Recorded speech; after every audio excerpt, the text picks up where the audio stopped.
ensinou para ela o dia na casa dela. Amém.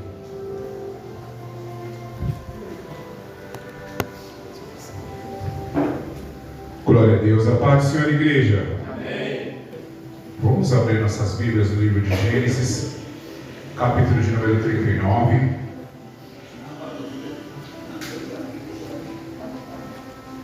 Gênesis, capítulo de número 39, versículo de número 1.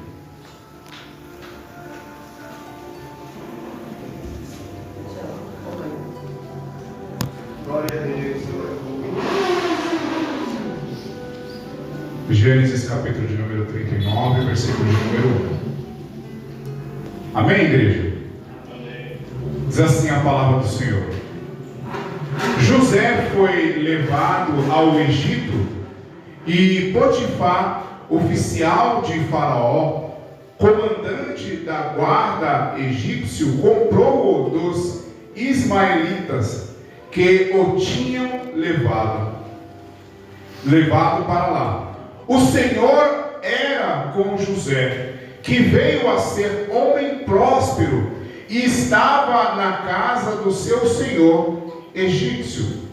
No versículo de número 20 do mesmo capítulo diz assim: E o Senhor de José o tomou e o lançou no cárcere, no lugar onde os presos do rei estavam encarcerados.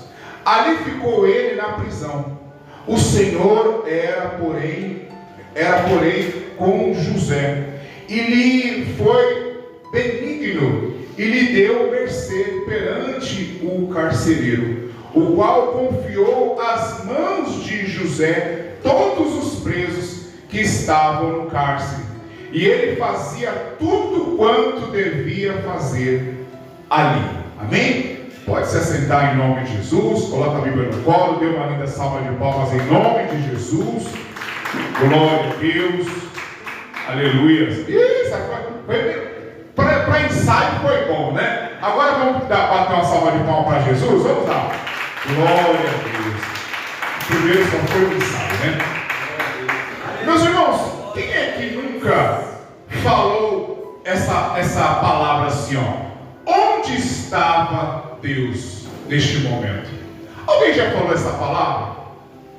Quando acontece alguma coisa de ruim, muitas das vezes a pessoa ela fala: mas aonde estava Deus?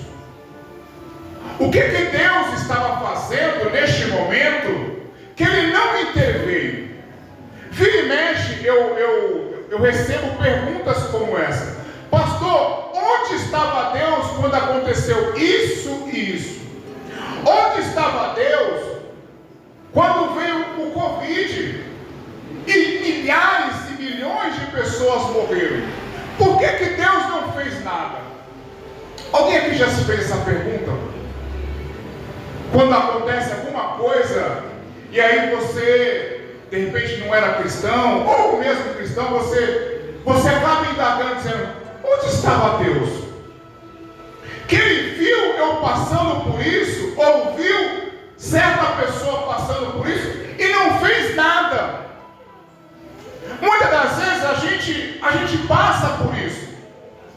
E esse texto ele mostra a presença de Deus nos momentos mais difíceis das nossas vidas.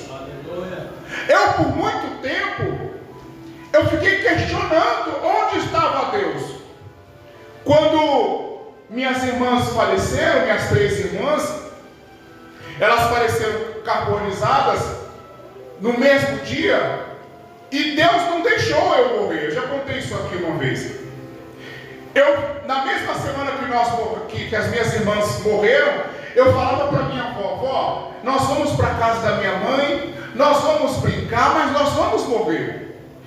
E minha avó brigava comigo, e aí passava um dia, eu falava de novo, depois passou 2 dias, eu falei novamente, e aí a minha avó dizia: olha, leva os 4, mas amanhã de manhã, ou durante o dia, você já traz o Daniel, não deixa ele lá. E assim foi feito. Minhas irmãs e eu fomos para a casa da minha mãe. No outro dia, no dia seguinte, de dia, o rapaz ele me trouxe de volta, minhas irmãs morreram carbonizadas. À noite, no sábado à noite. E eu fiquei. E por muito tempo, eu fiquei questionando: onde estava Deus? Por que Deus não livrou a minha irmã que tinha 8 anos apenas, uma outra que tinha 7 e uma outra que tinha apenas 6 meses? Por que Ele não apagou o fogo? Por que Ele não livrou? Por que Ele não colocou as mãos? Eu fiquei me questionando durante muitos anos, por que somente eu fiquei? E eu ficava me questionando. Obviamente eu não era conhecedor da palavra. E eu fiquei me questionando por muito tempo, onde estava Deus? Até que um dia, eu li uma passagem que tinha 3 rapazes dentro de uma fornalha de fogo.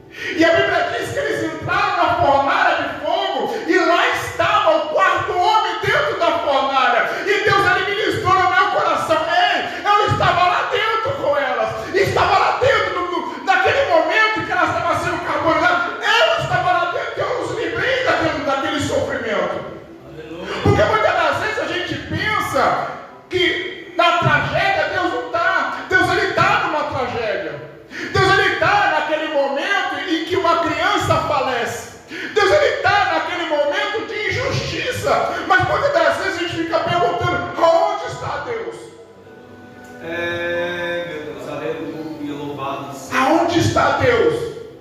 Que não viu isso, que não viu essas injustiças. A gente fica questionando. A gente fica questionando. E questionar com respeito não é pecado. Ah, pastor, você vai questionar Deus? Não, não é pecado, irmãos. Quando você começa a indagar, por quê, Senhor?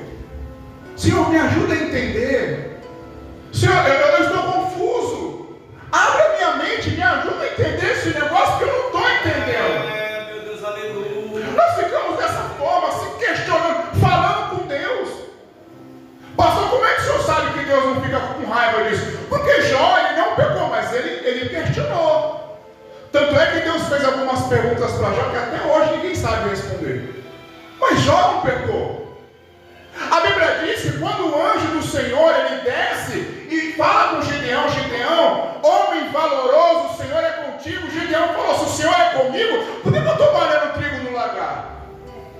Se o Senhor é comigo, por que eu estou fugindo dos medianitas?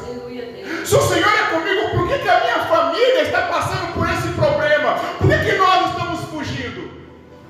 Deus poderia naquele momento acabar com Gideão, mas não. Deus ele falou assim: achei um, vai nessa força, Gideão.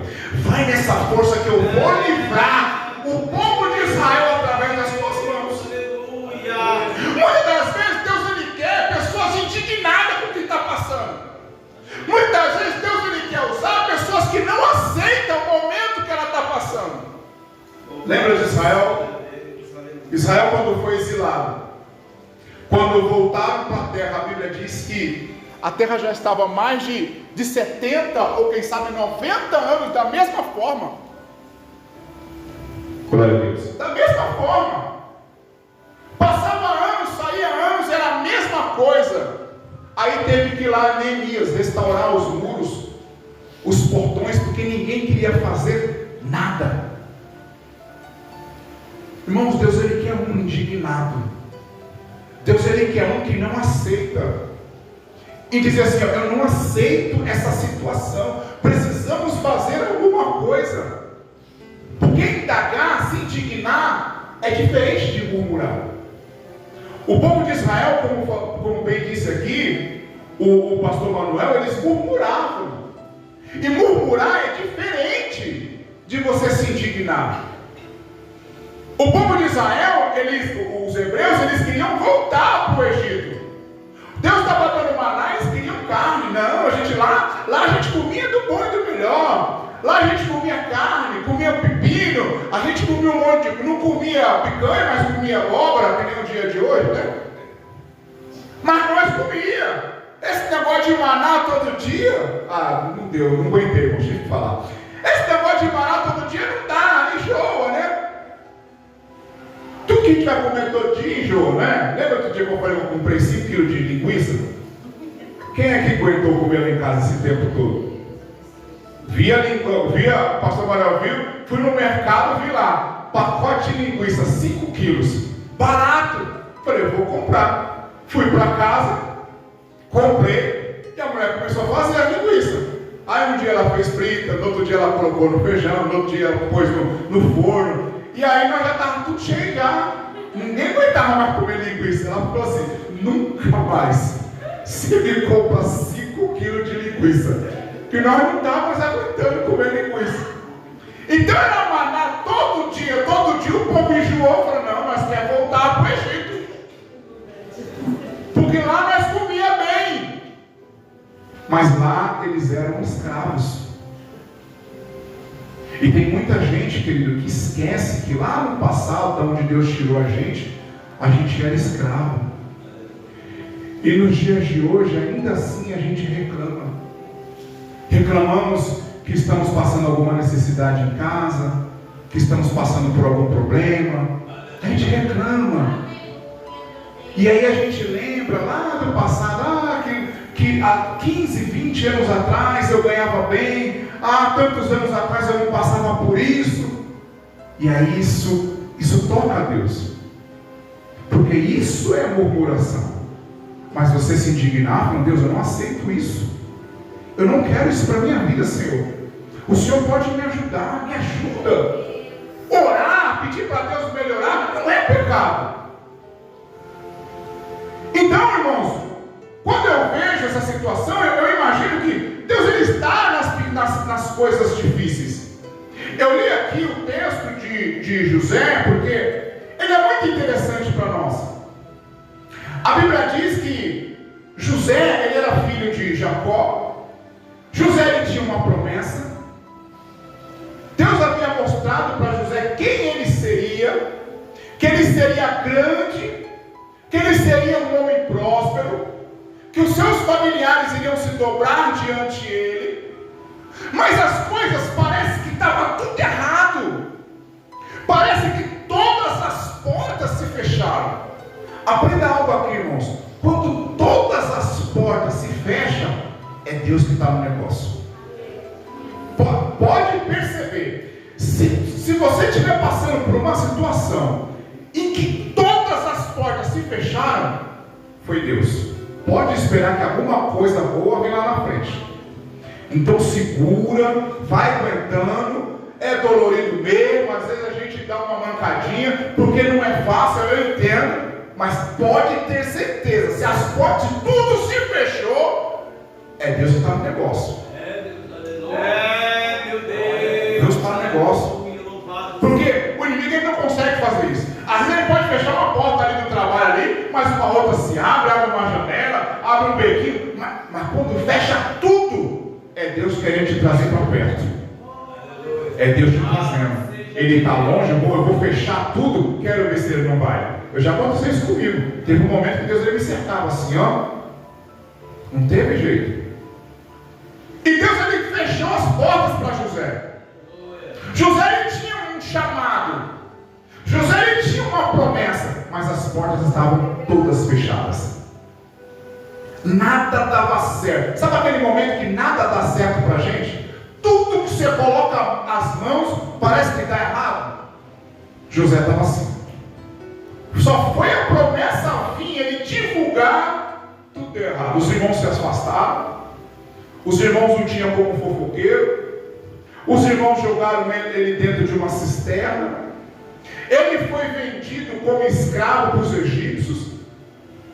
E quando ele foi vendido como escravo para os egípcios, que ele entrou na casa de Potifar, eu li o texto de Gênesis 39, versículo de número 2, que diz: o Senhor era com José. E José ele ficou ali na casa de Potifar, e ele foi injustiçado. A mulher de Potifar começou a dizer que ele tentou abusá-la. E aí eu li no versículo de número 21, quando ele foi para a prisão: o Senhor, porém, era com José.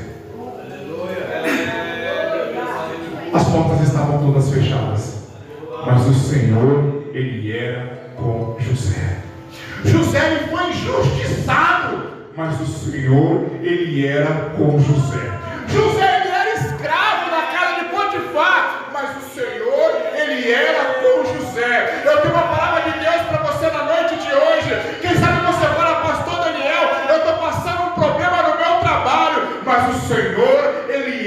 com a pastora Jade. Eu estou passando um problema na minha casa, mas o Senhor, Ele é na vida do pastor Manuel. Eu estou passando um problema com o meu vizinho, mas o Senhor, Ele é na vida da missionária Elza. Eu estou passando um problema lá, não sei aonde, mas o Senhor, Ele é na sua vida. Como falou bendito aqui nessa noite o nosso pastor Lucas, o Senhor, Ele não te abandonou, aleluia.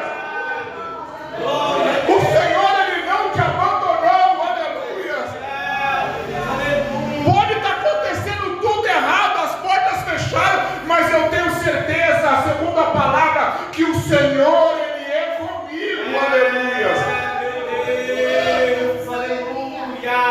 Deus, Ele é comigo, não interessa se está tudo dando certo ou não. Deus, Ele é comigo. Louvado seja Deus. Porque Deus, Ele faz as coisas diferentes do que a gente pensa que tinha que fazer. Às vezes as coisas estão tudo errado, é Deus chamando a gente para perto. Vem mais para perto de mim, encosta mais aqui, e a gente vai estar chegando, porque não tem para onde ir mais. Quando José foi jogado na cisterna, para onde era o único lugar que José olhava? Quem pode me dizer? Para onde dava para José olhar? Para onde? Para cima. Não tinha outro lugar. Tem momentos que nós estamos num buraco. Tem momentos que a gente está num lugar que não tem como. E a única forma é fazer isso aqui, ó. Não tem jeito. E é neste momento que a gente imagina, só pode ser Deus. Só pode ser Deus. É neste momento que a gente vai mais buscando a Deus. Quando Gideão começou a questionar a Deus, Deus, Ele falou assim: agora sim encontrei um. Porque até o momento estava todo mundo se escondendo. Até o momento estava todo mundo aceitando a derrota. Crente de verdade não aceita a derrota. Nem que a gente venha aqui confundir a Satanás. Quando perguntar, está tudo bem? Está tudo bem. Ah, nada, o negócio está feio. Mas a gente fala assim mesmo para confundir o diabo. Glória a Deus. A gente sabe que o negócio está feio, mas a gente fala assim mesmo para confundir o demônio, porque a gente sabe que Deus está com a gente. A gente sabe. E a Bíblia diz que o Senhor, Ele era com José, mesmo com José como escravo, mesmo com José na prisão. Deus ele era com José. E qual foi o segredo de José? Ele, em momento nenhum a gente vê na Bíblia José pecando. Claro que ele pecou, ele era pecador. Mas tem 3 personagens na Bíblia que a gente não vê errando: José, Daniel e Jesus. José e Daniel pecaram? Claro que pecaram. A Bíblia diz que todo mundo pecou, menos Jesus. Mas a gente não vê aqui José murmurando. A gente não vê José reclamando. A gente não vê José falando nada. Eu acredito, querido, que quando José estava na prisão, ele ainda deixou Deus usar ele. Se é outro, nada, minha vida está dando tudo errado. Eu não quero saber desse negócio de Deus mais não. A última vez que eu falei sobre sonhos, falei com os meus irmãos, agora eu estou aqui como escravo, agora eu estou aqui na prisão injustamente. Mas quando os colegas dele sonharam dentro de uma prisão, meu Deus, ele falou assim: deixa Deus me usar. E ele revelou os sonhos para aquele rapaz. Tu és fiel, meu Deus. E por causa da obediência de José, Faraó, o homem mais poderoso da terra, também teve um sonho. Você consegue perceber o trabalhar de Deus? Quando a gente faz aquilo que Deus Ele quer. Primeiro quem sonhou foi os presidiários presos. E Deus falou: agora o meu filho vai me deixar usar. Porque depois eu vou incomodar Faraó. Faraó é que vai sonhar. Primeiro ele treinou com os presos lá dentro. Agora ele vai ter que falar com o Faraó. Meu Deus, aleluia, louvado seja. E o Senhor não abandonou José. José vira governador porque ele foi obediente. José ele vira governador porque ele não murmura. José ele veio governador porque ele fez a vontade de Deus, mesmo sabendo que estava dando tudo errado. Disse muito bem o nosso pastor Manuel quando fala que os hebreus não entraram na terra prometida. De 20 anos para cima só entrou Caleb e Josué, porque foram os únicos que disseram: nós vamos entrar naquela terra prometida. Não, mas vai dar tudo errado, os homens são gigantes, os caras são guerreiros, a terra é boa de verdade, mas não vai. Nós vamos entrar porque Deus ele vai batalhar por nós. Quando se levantar uma guerra, meus irmãos, ore a Deus, fale: Senhor, o Senhor está comigo, em nome de Jesus. Eu estava esses dias em casa, triste com uma situação que eu tenho, a qual alguns irmãos já sabem da minha situação. Fui lavar a roupa da menina, estava lá a roupa que ela usa lá, sabe? Falei: oh Jesus. E fui deitar triste e chateado de verdade. E quando eu coloquei a cabeça no travesseiro, ainda acordado, Deus ele falou de forma audível. Eu não falei nem com a André ainda. Deus ele falou de forma audível no meu ouvido: tenha misericórdia dela. E aí logo me veio um temor no meu coração, porque eu lembrei que o Senhor ele foi misericordioso comigo também. Por muitas vezes ele também foi misericordioso comigo. Então muitas das vezes parece que é um teste, né? Em que a gente não pode ficar murmurando, em que nós não podemos ficar reclamando das coisas que acontecem nas nossas vidas. A única coisa que a gente tem que fazer é dar graça ao Senhor pela oportunidade que nós estamos tendo de sermos cada dia melhor, em nome de Jesus. Amém, igreja? Deus vai abençoar em nome de Jesus, que essa palavra de hoje possa ficar gravada na tábua do coração dos irmãos, em nome de Jesus Cristo. Amém? As palmas louvam ao Senhor em nome de Jesus. Glória a Deus. Essa foi a mensagem de hoje.